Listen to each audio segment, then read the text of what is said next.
ሰላም ጤና ይስጥልን ወደና ክብራት ቤተሰቦች እንዴት አላችሁ እንዴት ቆያችሁ እንዴት ሰነበታችሁ ሁለት ጉዳዮችን እንመለከታለን አንደኛ አርቲስት ገሊላ ርዕሶም ምንድነው የተፈጠረው ከሷ ጋር በተገናኘ ምንድነው ያደረገችው እንዲሁም ደግሞ ከዘሪቱ ከበደ ጋር የተገናኘ መረጃዎችንም በስፋት እናነሳለን ሁላችሁም ላይክ እና ሼር በማድረግ ትብብር አጋራታችሁን በማሳየት ከጎናችን መቆማችሁ እንዳይዘነጋም የአርቲስቶቹና የዘፋኞቹ ጉዳይ እንደምናስተዋውሰው አርቲስት ገሊላ ርዕሶምን ሁላችንም የምናውቃት በቤቶች ድራማ ነው ለረጅም ጊዜያት ማፊ በሚለው የድራማ ዘውግ ላይ ስክሪፕት ላይ ገጸ ባህሪውን ስትጫወት የነበረች ልጅ እንደነበረች እናውቃለን በቲያትርም እንዲሁ ትታወቃለች ወደ ብዙዎቻችን ልብ ገባችሁ በዛ ስራዋ ነው ታዲያ ማፊ ወይንም ገሊላ ርዕሶም ከሰሞኑ አንድ ቪዲዮ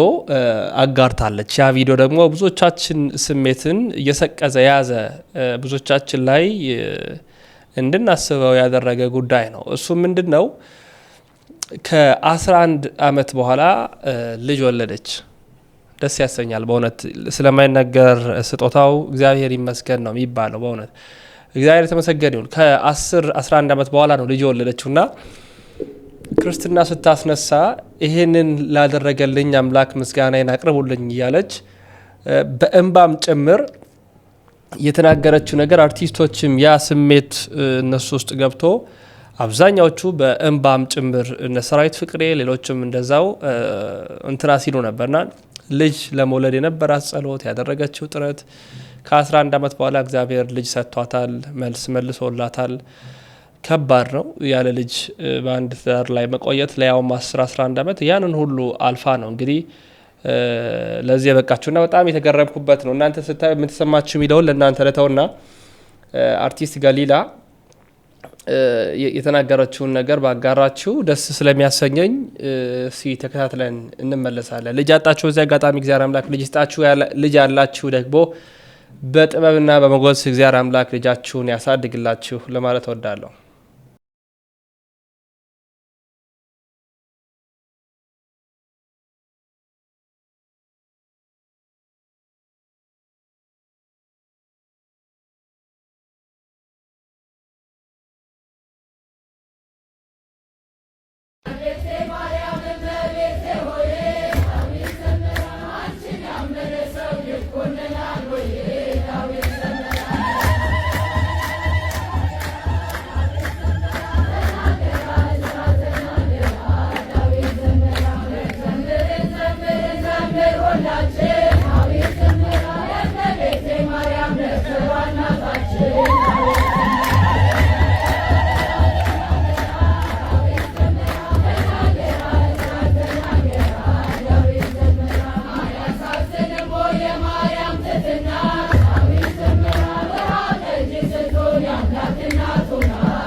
ሃሌሉያ በሉ እግዚአብሔር ታማኝ ነው ሁልጊዜ በቃሉ ሙሽራው ሙሽሪት እንኳን ደስ ያላችሁ የያዕቆብ ሞገሱን የማይሆን መስሎ የታየን እግዚአብሔር ሆኖ ስላየን እንደ ሐሳብ ልጆች ተሰልፈን ስሙን በቅኔ ለማመስገን የተባረክ በመዳፉ ቀንን ያብሳል ሁሌ ባፉ ከመላእክት ጋር አንድ ሆነናል የእግዚአብሔር ሥራው መስጦናል ይህን ላደረገ ሃሌሉያ እጆቻችሁን ምስጋና አቅርቡ ሁልጊዜ በቃሉ እኔ ለጎዶሎ መልስ እንደሚገኝ ምስክር ነኝ 11 አመት ነው ያልወለድኩት እግዚአብሔር ግን አልዘገየም አልተሳሳተም እኔ ነበር የቸኮልኩት እኛ ቤት ገባ ደስታ ይላችሁ ቤት ገባ አሜን እግዚአብሔር ጎዶላችሁን በጠቅላላ ይምላላችሁ አሜን ዘመን ያለፈበት ጥያቄያችሁ እግዚአብሔር ይመልስላችሁ አሜን የኔን ጥያቄ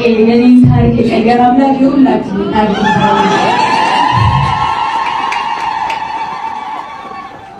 ብዙ ነገር ይላል ግን ማመስገን ያለብኝ ሰዎች አሉ በብዙ ነገር ውስጥ አብረው የነበሩ ሰዎች ከዛ በፊት ግን እኔ እዚህ ጋር ቆመኝ እኔ እናት ያደረገኝ እኔ ማርያም ትማርሽ ለመባል ያበቃኝ እግዚአብሔር የድንግል ማርያም ልጅ መድኃኒዓለም ክብሩን ሁሉ ይውሰድ።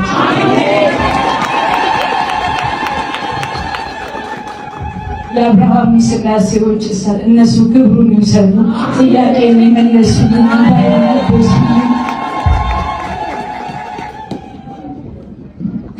እግዚአብሔር ይመስገን። በመጀመሪያ ባለቤቴን አመሰግናለሁ። ስለሁሉም ነገር አመሰግናለሁ። በሰው ሀገር እንደ ሴት ስላረስከኝ፣ ደሜን ስለጠረቅ፣ ቆሻሻዬን ስላነሳ፣ ስለሁሉም ነገር አመሰግናለሁ።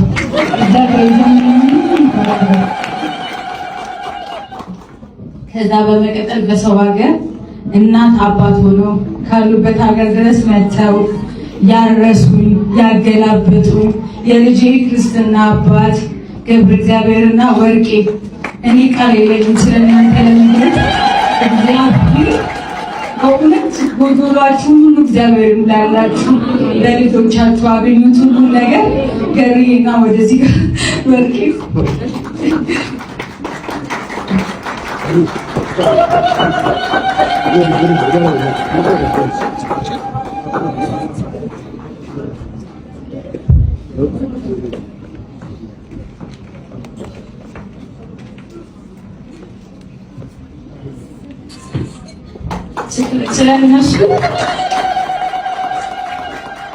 ስለነሱ ለመግለጽ ቃላት የለኝም። በቃ ሁላችሁም አመስግኑልኝ።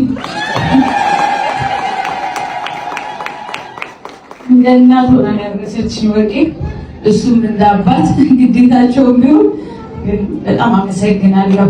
እግዚአብሔር አይለኝ። ሌላው ቤተሰቦቼን በጣም አመሰግናለሁ። በሁሉ ነገር ከጎኔ ስለነበራችሁ፣ ሀዘናችሁን ላለማሳወቅ ፊት ለፊቴ ሳታለቅሱ ዞራችሁ እያለቀሳችሁ ዘመናችሁን ሁሉ በየቤተክርስቲያኑ የተንከራተታችሁ ላለቀሳችሁ ቤተሰቦቼ እግዚአብሔር እንባችሁን ስለቆጠረላችሁ በጣም ደስ ብሎኛል። እንኳን ደስ አላችሁ።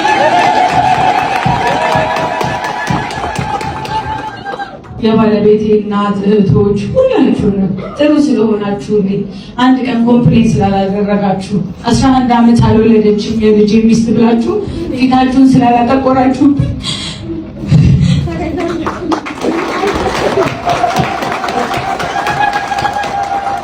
ሁላችሁንም አመሰግናለሁ።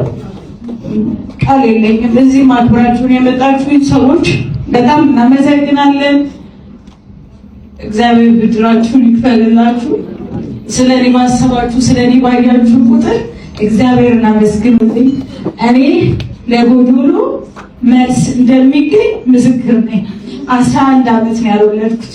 እግዚአብሔር ግን አልዘገየም፣ አልተሳሳተም። እኔ ነበር የቸኮልኩት። በጣም የሚያምር ቆንጆ ልጅ እግዚአብሔር ሰጠኝ።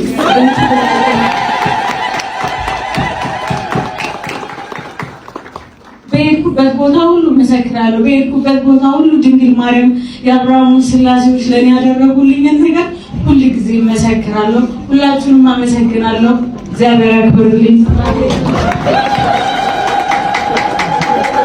የዘመናት በቃ እንባዬ ነው። የዘመናት በቃ ሁሌ አምላኬ ፊት ስቆም ለምን ብዬ የምጠይቀው ጥያቄ ነበረ። ግን እሱ ጊዜ ነበረው፣ ሰዓት ነበረው። ለእኔ ሳይገባኝ እግዚአብሔር በፍሬ ባረከኝና ዛሬ ምን ብዬ እንደማመሰግነው ሁሉ ቃል አጣሁኝ። በቃ ለእኔ የምህረት ዘመኔ ነው፣ የምህረት ጊዜ ነው እና በምህረት ነው እግዚአብሔር የጎበኘኝ። የኔን ነገር የሚያውቅ ሰው፣ የኔን ነገር ያየ ሰው ሁሉ ማለት ነው እግዚአብሔርን ያመስግንልኝ። በእኔ ህይወት የተደረገው ነገር ሁሉ ክብሩን እግዚአብሔር ይውሰድ።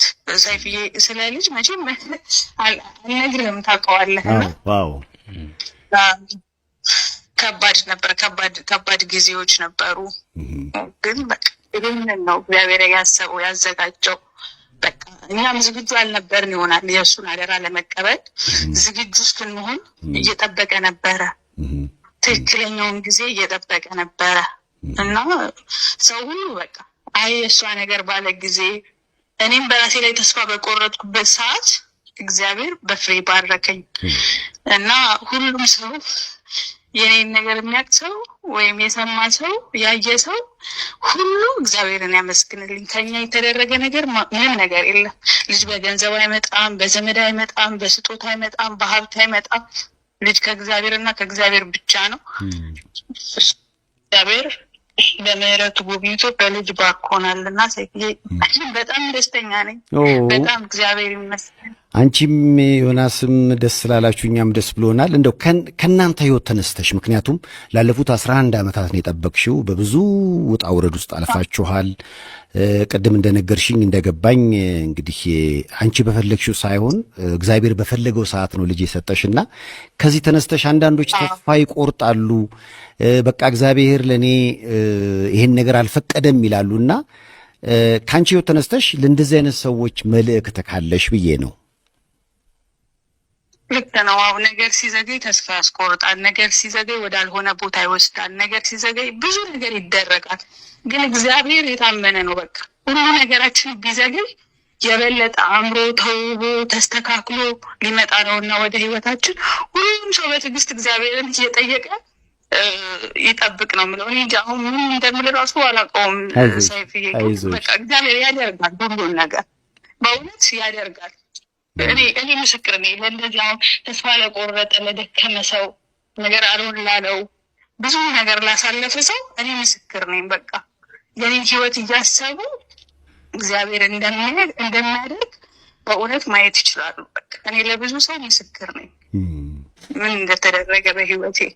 እንግዲህ ልዬ በጣም ደስታችሁ የሁላችንም ደስታ ነው። እንኳን ደስ አላችሁ። ከእናንተ ህይወት ተነስታችሁ ተስፋ መቁረጥ አያስፈልግም። በማንኛውም ጊዜ እግዚአብሔር ጊዜና ሰዓት አለው ነው የገባኝ። እና ደስ የሚል በጣም ያው እንግዲህ ዮናስንም እንኳን ደስ አለህ በይልኝ። እንዴት ነው የነፍሰ ጡርነት ጊዜሽስ? እንዴት ነበር? ሁሉ ነገር ጥሩ ነበር? እንዴት አለፈ ያስ ጊዜ? ነፍሰ ጡር የሆንኩበት ጊዜ እውነት ለመናገር ሴትዬ ብዙ ሰው አያውቅም ነበረ። በቃ ምንም ነገር አልፈለግኩም ነበር። ዝም ብዬ ቤቴ ውስጥ ማሳለፍ ነበር እና የፈለግኩት ብዙ ሰው በቃ አሁን ግራ የተጋባው እንዴት ምናምንም ማለት ግን የነፍሰ ጡርነት ጊዜ በጣም ጥሩ ነበር። አንድ ህመም አላውቅም፣ አንድ ምንም ነገር አላውቅም። እግዚአብሔር በቃ በሰላም ነው ያሳለፍኩት። ብዙ ሰው አያውቅም ነበረ። ከብዙ ሰው ጋርም አልገናኝም ነበር። ብዙ ሰው ተቀይሞኛል። ስልክ አላነሳም ነበር። ግን በቃ እየሆነ ያለውን ነገር መጨረሻውን ማየት ነበር እና የምፈልገው። ለዛ ነው በዚህ መሀል ያስቀየምኳችሁ ሰዎች በአጠቃላይ ስልክ ባለማንሳት ቀጥሬ በመጥፋቸው እዚህ አጋጣሚ በጣም ይቅርታ። እሱን ነው ማለት የምፈልገው። ሌላው ደግሞ ሰይፍዬ በዚህ መሀል በደስታ የተደሰታችሁ ሰዎች እኔ አልጠበቅኩም እንደዚህ። እኔ ሰይፍ ሶሻል ሚዲያ እንኳን ረጅም ጊዜ መጠቀም ካቆምኩ ፎቶ እንኳን ፖስት አላደረግኩም። ቤተሰብ የላኩላቸውን ፎቶ ነው ፖስት ያደረጉትና ሳይ አሁን በቃ ስልኬ ረፍት የለውም። የሰውን ደስታ ምናምን ሳይ በእውነት ከአቅሜ በላይ ነው የሆነው። እኔ ቤት የገባ ደስታ ሁሉም ሰው ቤት ይግባ። ሁሉም ሰው ቤት በጥያቄው ደስታ ይግባ፣ በጥያቄው መልስ ይግባላችሁ። በጣም ሁሉም ሰው ማመሰግነው። እግዚአብሔር ያክብርልኝ እና ሁሉም ሰው ደግሞ በቃ ስለ እኔ እግዚአብሔርን ያመስግንልኝ። እናመሰግናለን። በጣም ደስ ብሎናል። 2018 አሁን ደስ በሚል 2018 በቃ ደስ በሚል ጉዳይ ሰማን ውስጥ የእናንተ ደስታኛም ላይ ተጋባ። በጣም ነው የማመሰግነው። አንተም ደግሞ እርግዝናዬን ቀድመህ ነበር የምታውቀው የነበረውና እየደወልክም ጠይቀኸኛል፣ ተከታትለኸኛል። በጣም አመሰግናለሁ። እግዚአብሔር ብድር መላሽ እግዚአብሔር ያክብርክ። አሜን አሜን። ከአንቺ እኩል ነው ባለቤትሽም ነፍሰ ጡር የነበረው አብሮን ያረገዘውና ዮናስንም እንኳን ደስ አለ እንለዋለን። ምክንያቱም ቀደም ስንል ነበር የእናንተ ሰርጋችሁም የተለየ ነው። ለየት ባለ ሁኔታ ነው እንግዲህ ታገቢኛለሽ ወይ የሚለው ጥያቄ የቀረበልሽ። ከዛ በኋላ ደግሞ እያንዳንዱ ነገር ቀን ይቆጠራል። ብዙ ሰው አንድ የማይረዳው ነገር አለ። ሰው ካገባ በኋላ በተለያዩ ምክንያቶች ሊኖሩት ይችላሉ። ግን አትወልድም እንዴ ውለድ እንጂ ስትወልጂ ደግሞ ድገም እንጂ ስትደግሚ ደግሞ እንዴ ሴት ከሆነች ኧረ ሴት ድገምላት ምናምን። ልክ 5ኛ ስትወልጂ ምንድነው የጎሳ መሪ መሆን ፈለክ እንዴ? ምንም ይኸው በቦሌም በባሌም ምንም ነገር ሰው የሚለው ያጣም እና ግን እርግጠኛ ነኝ በዛ አጋጣሚ ሁሉ ላለፉት 11 ዓመታት እንዲህ አይነት አስተያየቶች ብዙ ረብሸውሻል ብዬ አስባለሁ ገሊል። እና እንደው በዚህ አጋጣሚ ልክ በእንዲህ አይነት ሂደት ውስጥ ለነበሩ ጥንዶች ሌሎቻችን ምን ማድረግ አለብን? እንዴት ነው ትሪት ማድረግ ያለብን ያገቡ ሰዎችን? አስተያየት ብትሰጪኝ ደስ ይለኛል። እውነት ለመናገር ሰይፊ ሰው ባይልህ ራሱ አሁን በቃ የሆነ ቦታ ላይ ሄደህ ቁጭ ብለህ አይን የማይበት ጊዜ ነበረ። በቃ ሰዎች ልጆቻቸውን ይዘው ሲመጡ ከዛ መሀል እኔ በቃ ዝም ብዬ ሲሄድ ምናምን ሰው ባይናገርህ እንኳን በቃ አንተ የምታስበው ነገር አለና ልጅ ደግሞ እንዳልኩ ነው ቅድም በቃ ገዝተህ የምታመጣው ነገር አይደለም። መቼስ ልጅ የሚጠላ ሰው አለ በዚህ ምድር ላይ? ምን አለ ከልጆች በቃ የመጨረሻው ነገር በዚህ ምድር ላይ ልጅ እኮ ነው። በቃ ሰው የለም። ስለዚህ ሰው ወዶ ሳይወልድ አይቀርም እና ይሄ ለምን እንደዚህ ሆነ፣ ይሄ ለምን እንደዚህ ሆነ፣ ይሄ ለምን እንደዚህ ሆነ። ሰይፉ እንደዚህ አይነት ጥያቄዎች በነገራችን ላይ እግዚአብሔር አበርትቶ ካላለፍከው ለራስ ላይ ክፉ ነገር ሁሉ ያስደርግሃል። መቋቋም አትችልም። በቃ በጣም አቢዩዝ የሚያደርግልና እባካችሁ በቃ በእርግጥ ቤተሰብ ይፈልጋል ቢሆኑ ደስ ይለዋል። ከቤተሰብ በላይ ደግሞ ዋናዎቹ ሰዎች እንደው ልጅ ቢኖራቸው አይጠሉም እና በቃ ምክንያት አላቸው። እግዚአብሔር ደግሞ ጊዜ አለው እነሱም በትዕግስት እንዲጠብቁ። አካባቢ ላይ ያለም ሰው እንግዲህ ከፍቅሩም ከጉጉቱም ሊሆን ይችላል። እንደው በቃ ባይሉ ምንም ባይሉ ባያስጨንቁ። አዎ ሳይሉም እኮ አልኩ ሰይፍ፣ እኔ ሳይሉኝም ራሱ ማስበው ነገር ነበረ። ራሴን በጣም እንትን የሚለኝ ነገር ነበርና መባልም ራሱ አይጠበቅም። በቃ ሁሌ ጥያቄ ነው ውስጥ። እንጠይቅሽ እንምጣ የሚሉ መልእክቶች እያየ ነው። 6321 ላይ የት ነው ያለሽው እንምጣ እያሉሽ ነው። ምናልባት ምላሽ ካለሽ ገሊላ ርዕሶ። እሺ ደስ ይለኛል። እንግዲህ አሁን ለጊዜው የለው እመጣለሁኝ እመለሳለሁ። የዛን ጊዜ በደስታ ገንፎ እንዳንበላ ነው ወይ? አርቀሽ ወለድሽው ካናዳ? ካናዳ ነው ያለሁት። ችግር የለውም። በገሊላ ስም ቤታችን እንበላለን። የካናዳ ገንፎ ደግሞ የፓንኬክ ዱቄት ነው አለው እና የሚያቦካ ሰው ደግሞ ቺዝም ትንሽ ላይ ደግሞ እንደ ሳልትቤ አርገዋለሁ። ኧረ እንኳን ደስ አለን። እንደው ለቀልድ በዚህ ሁሉ ሳቅ እግዚአብሔር ስላበቃን ይክበር ይመስገን። አሜን። ልክ እንዳልሽው ነው። በልጅ ብቻ አይደለም፣ በተለያዩ የህይወት የጭንቀት ለተፈጠረባቸው ሁሉ እግዚአብሔር መፍትሄ ይስጣቸው። 2018 ልክ ገሊላና ቤተሰቧ እንደሳቀው ሁላችንም የምንስቅበት ዓመት ያድርግልን። ደስም የሚል ወሬን ጀምሮ ብለን ነው። ገሊልዬ የምትይው ነገር ካለ የስንብት ጥያቄ ነው። በቃ ሁሉንም ሰው በጣም አመሰግናለሁ። እግዚአብሔር ያክብርልኝ። እንዳከበራችሁ፣ ደስታዬ እንዳስደሰታችሁ ሁላችሁም በቃ እግዚአብሔር በጥያቄያችሁ መልስ ይዞ በዚህ ዓመት በቤታችሁ ይግባ። የኔን ደስታ ለሁሉም ሰው እግዚአብሔር ይስጥ። በጣም የሚያስገርም ቪዲዮ ነው። እውነት ለመናገር ቃል ራሱ አይበቃውም።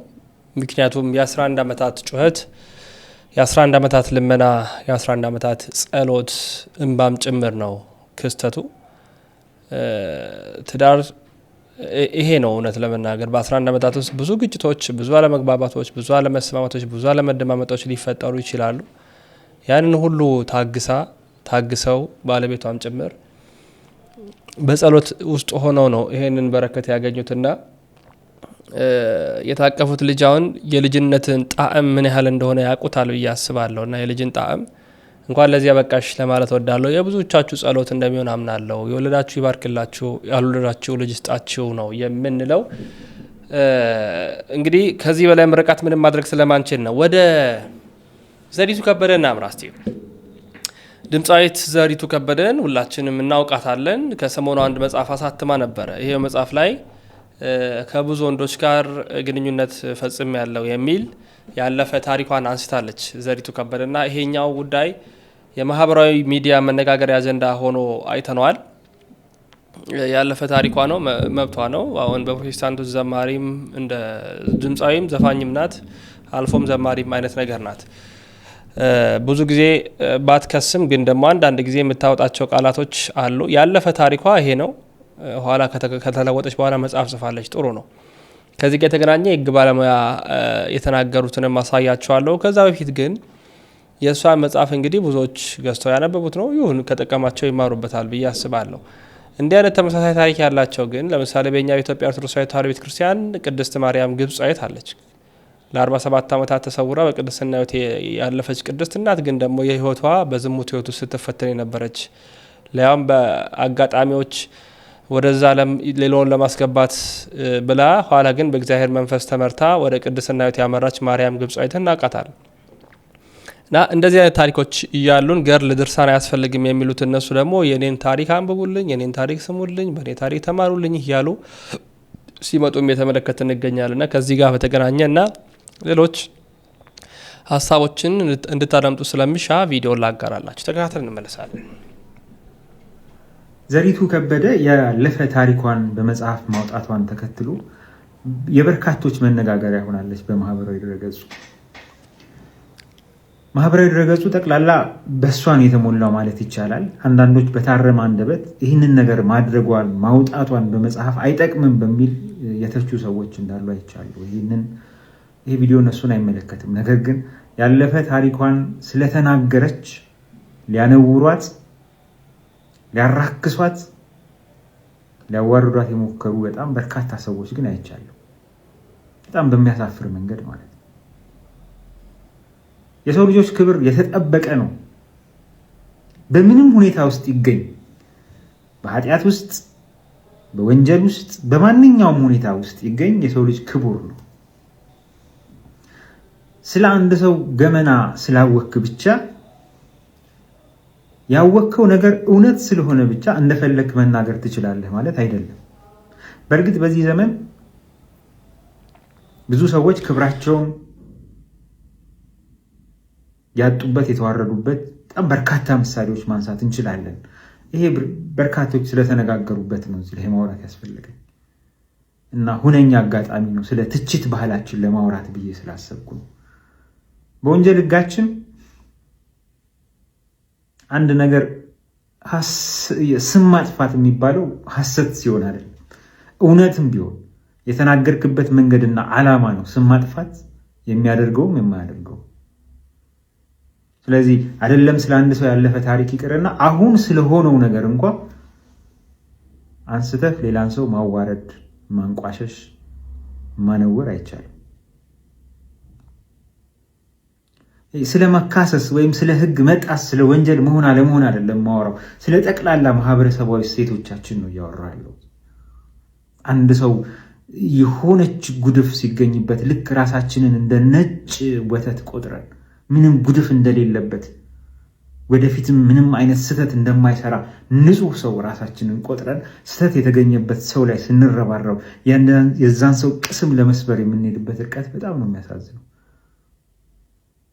በእርግጥ ያልተገባ መንገድ የሚሄዱ ለትውልዱ አራያ መሆን የማይችሉ ሰዎችን ከስህተታቸው ለመመለስ በታረመ አንደበት የሚደረግ ትችት ተገቢና ትክክል ነው።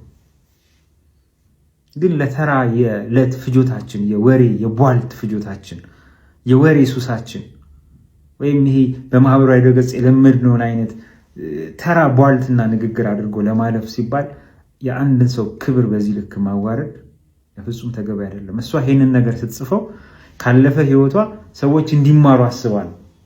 ይህንን ማድረጓ ትክክልም ይሁን አይሆንም ግን መልሶ የእሷ ማነወሪያ የሚሆንበት ምንም ምክንያት አይታይም። እስኪ የትኛው ሰው ነው ያለ ስህተት ያለ ጉድፍ ከትላንት ዛሬ የደረሰው ነገንስ የሚሻገረው?